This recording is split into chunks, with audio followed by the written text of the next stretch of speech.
வணக்கம், welcome back to chef Deena's kitchen. இன்றைக்கி நம்ம கிச்சனில் பார்க்க போகிறது ஒரு சூப்பரான ஸ்நாக்ஸ் ப்ரிப்பரேஷன் தான். இந்த ஸ்நாக்ஸோட பேர் என்னன்னா பொட்லி சமோசா.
இந்த பொட்லி சமோசானா என்னக்குன்னா, நீங்கள் நார்மலாக ரெடி பண்ணுற ஸ்டஃபிங், சமோசா ஸ்டஃபிங் எப்படி பண்ணுவீங்களோ அதே மாதிரி மாவும் நீங்கள் மிக்ஸ் பண்ணி டோ ரெடி பண்ணி வச்சுருவீங்க. இதை ஃபோல்ட் பண்ணுறது தான் அந்த பொட்லி சொல்லுவாங்க. அதாவது எப்படி கேட்டிங்கன்னா, நம்ம நார்மலாக வந்து இந்த முக்கோண ஷேப்பில் நீங்கள் இப்போ சமோசா பார்த்துருப்பீங்க, அப்படின்னா ரோல் ஷேப்பில் பண்ணியிருப்பீங்க, ரவுண்டாக சுற்றுறது. இது வந்து எப்படி கேட்டிங்கன்னா, நம்ம வீட்டில் இந்த பூரிக்கு தேய்ப்போம் பார்த்தீங்களா, அந்த மாதிரி தேய்ச்சிட்டு உள்ளே ஸ்டஃபிங் வச்சுட்டு நம்ம துணியை மடிப்போம் பார்த்தீங்களா, வீட்டில் சேரீலாம் அம்மா மடிப்பாங்கள்ல, அந்த மாதிரி இந்த விரலை வச்சு கரெக்டாக மடிச்சிங்கன்னா மேலே அழகாக பூ மாதிரி வரும். ஸோ இதை வந்து இந்த பூ மாதிரி வந்த பிறகு ஜஸ்ட் லைட்டாக டேர்ன் பண்ணிங்கன்னா இந்த ஷேப்புக்கு தான் பொட்லி சமோசா சொல்லுவாங்க. அதாவது நல்லா கட்டி, அதாவது கட்டுறது தான் பொட்லி சமோசா சொல்லுவாங்க. ஸோ இந்த மாதிரி ப்ரிப்பரேஷன் இன்றைக்கி நம்ம பார்க்க போகிறோம். ரொம்ப ஈஸி ப்ரிப்பரேஷன் தான், கஷ்டப்பட வேண்டியதுலாம் இல்லை. எல்லாருக்கும் மாவு மிக்ஸ் பண்ணுறது தெரியும், மசாலா எப்படி ரெடி பண்ணுறது தெரியும். அதே டைமில் எப்படி ஃபோல்ட் பண்ணணும்னு சொல்லிட்டு தெளிவாக நம்ம இந்த வீடியோவில் கொடுத்துருக்கேன். கண்டிப்பாக ட்ரை பண்ணி பாருங்கள். இப்போ இந்த டிஷ்ஷுக்கு தேவையான பொருட்கள் பார்த்தலாமா?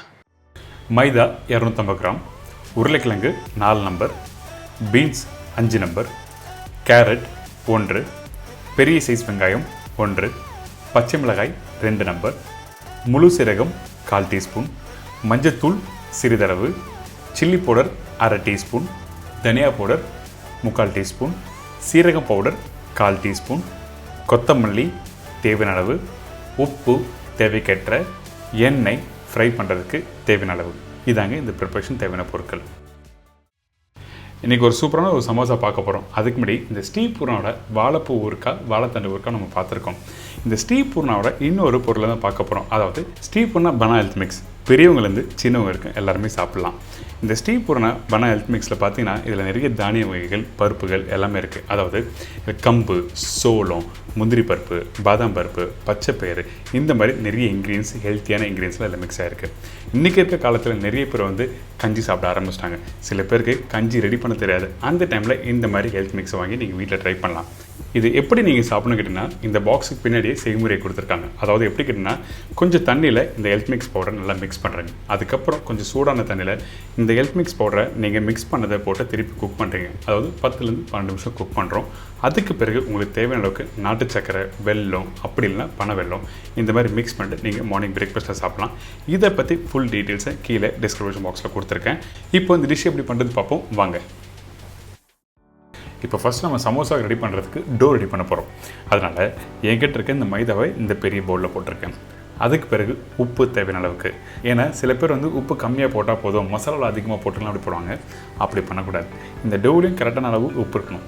இதுக்கு பிறகு தேவையான அளவு தண்ணி ஊற்றி நல்லா மிக்ஸ் பண்ணுங்கள். வீட்டில் எப்படி சப்பாத்தி மாவு மிக்ஸ் பண்ணுறீங்களோ அதே பக்குவத்தில் நீங்கள் இந்த மாவை மிக்ஸ் பண்ணணும். இந்த டோ ரெடி பண்ணும்போது நீங்கள் வேணால் கொஞ்சம் லைட்டாக ஓமம் ஆட் பண்ணலாம். ஒன்று தவிர எதுவுமே இல்லை.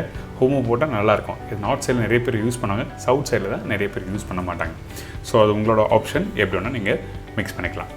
அடுத்தது இந்த டோ ரெடி பண்ணி முடித்த பிறகு நம்ம என்ன பண்ணுறோம், இந்த மாதிரி நல்லா மாலிஷ் பண்ணணும். அதாவது ஒரு சைடில் இந்த டோவை பிடிச்சிட்டு இன்னொரு கையில் நல்லா அழுத்தி நல்லா மிக்ஸ் பண்ணுங்கள். அப்போ தான் ஒன்றோட ஒன்று கரெக்டாக மிக்ஸ் ஆகும். இதுக்கு பிறகு இந்த மாதிரி ரவுண்டாக உருட்டுறனால உருட்டும் போது நம்ம என்ன பண்ணிக்கிட்டோன்னா, நம்மளோட விரல் இருக்குல்ல, விரல் வந்து அடிப்பகுதியில் வச்சு இந்த மாதிரி ஃபோல்ட் பண்ணும். அப்படி பண்ணும்போது எனக்குன்னா இந்த மாவு ஒன்றோட ஒன்று சேரும். அதுக்கப்புறம் ரவுண்டான ஷேப் கரெக்டாக கிடைக்கும்.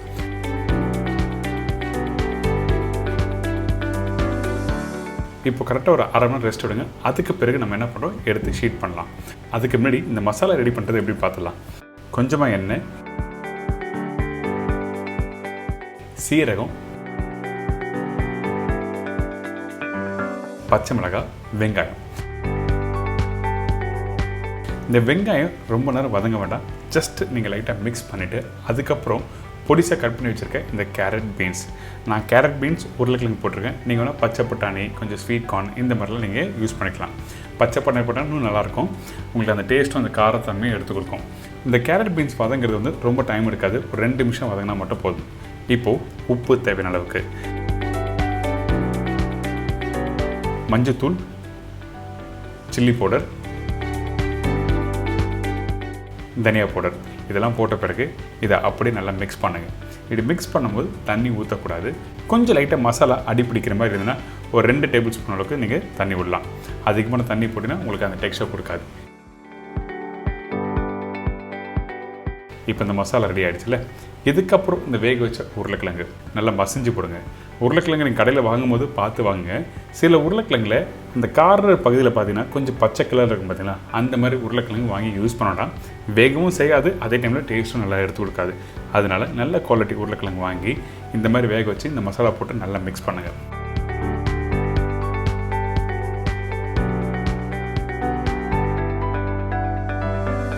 மிக்ஸ் பண்ண டைமில் கொஞ்சம் ஸ்லோ ஃப்ளேம் வச்ச பிறகு ஃபைனலாக கொஞ்சம் கொத்தமல்லி, சீரகம் இதெல்லாம் போட்ட பிறகு நல்லா மிக்ஸ் பண்ணிகிட்டே இருங்க. அப்போ என்ன ஆகுதுன்னா அந்த உருளைக்கிழங்கு, கேரட்டு, பீன்ஸு, மசாலா இது எல்லாமே நல்லா மிக்ஸ் ஆகும். அதே டைமில் நல்லா மேஷ் ஆகும்.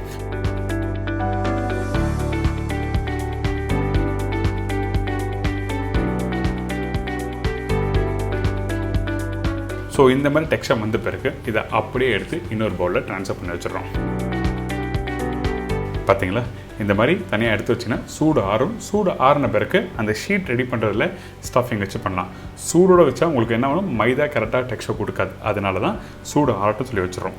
இப்போது நம்ம ஏற்கனவே ரெடி பண்ணி வச்சுருக்க இந்த மைதா டோ வந்து நல்லா ஊறி இருக்குது 1/2 மணி நேரம்.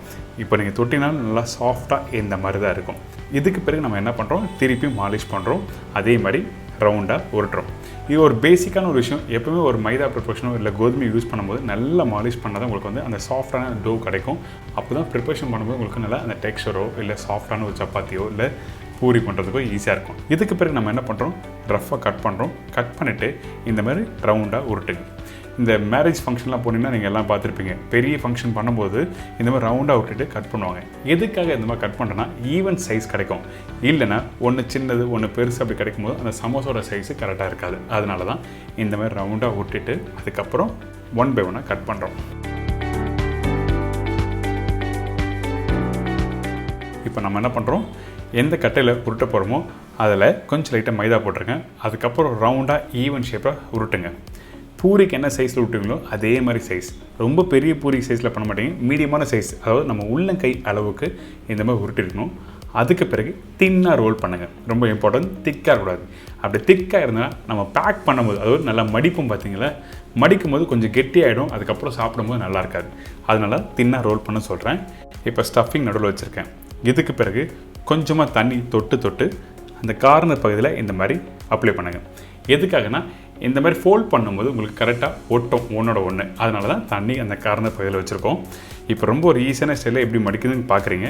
அடுத்த சமோசா பண்ணும்போது உங்களுக்கு தெளிவாக எந்த விரலை எப்படி மடிக்கணும்னு உங்களுக்கு சொல்கிறேன்.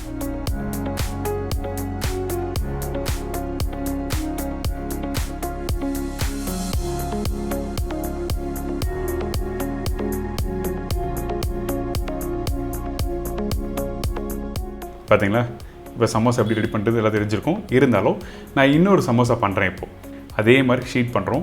ஷீட் பண்ணிவிட்டு தின்னாக ரோல் பண்ணும். திருப்பி சொல்கிறேன், இந்த சின்ன சின்ன பாயிண்ட்லாம் ரிப்பீட் பண்ணும்போது இது ரொம்ப காரணமான விஷயமாக தான் நான் சொல்கிறேன். ஏன் கேட்டால் நீங்கள் வீட்டில் பண்ணும்போது இந்த சின்ன பாயிண்ட்டை விட்டிங்கன்னா நல்லா இருக்காது. இப்போ தின்னாக ரோல் பண்ணியிருக்கேன். இதுக்கு பிறகு நம்ம என்ன பண்ணுறோம், நம்மளோட விரல், அதாவது லெஃப்ட் ஹேண்ட் சைடு, நம்ம லெஃப்ட் ஹேண்ட் சைடு விரலில் மேலே சமோசா ஷீட்டை மேலே வச்சுருக்கேன். அதுக்கு பிறகு ஸ்டஃபிங் உள்ளே வச்சுருக்கோம். தண்ணி அப்ளை பண்ணியிருக்கேன்.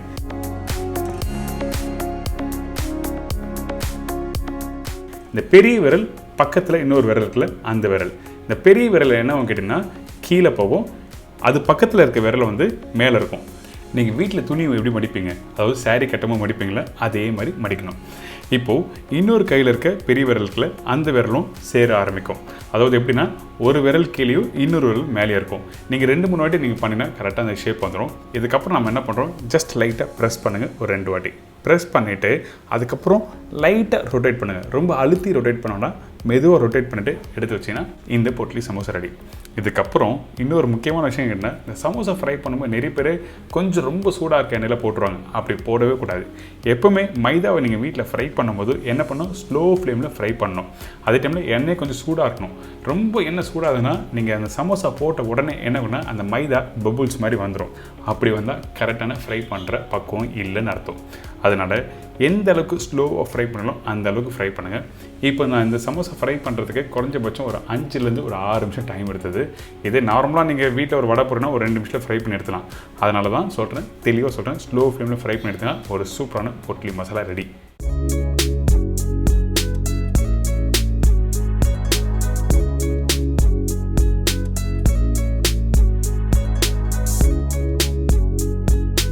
என்னங்க இந்த பொட்லி சமோசா எப்படி பண்ணுறது எல்லாம் தெரிஞ்சிருக்கும். கரெக்டாக ஃபோல்ட் பண்ணுறது உங்களுக்கு தெளிவாக சொல்லி கொடுத்துருக்கேன். கரெக்டாக பண்ணுங்கள். ரொம்ப ஒரு ஈஸி ப்ரிப்ரேஷன். அது மட்டும் இல்லை, நீங்கள் பூரி மாவு மாதிரி நீங்கள் ரோல் பண்ணும்போது கரெக்டாக கவனிக்க வேண்டிய விஷயம் என்ன கேட்டிங்கன்னா, தின்னாக ரோல் பண்ணியிருக்கணும். அதுக்கப்புறம் அந்த தண்ணி நீங்கள் அப்ளை பண்ண உடனே நீங்கள் கரெக்டாக மடிச்சிருக்கணும்.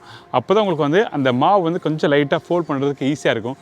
கொஞ்சம் சாகியாக ஆகிடுச்சு, அதாவது கொஞ்சம் விதவிதன்னு அந்த தண்ணி பட்ட உடனே கொஞ்சம் லைட்டாக சாஃப்ட் ஆகிடும் பார்த்தீங்களா அந்த மாவு, அந்த ஷீட் ஃபோல்ட் பண்ணுறது கஷ்டமாக இருக்கும். ஸோ அதை மட்டும் கவனத்தில் நீங்கள் வச்சுட்டு நீங்கள் கரெக்டாக பண்ணிங்கன்னா ரொம்ப நல்லாயிருக்கும்.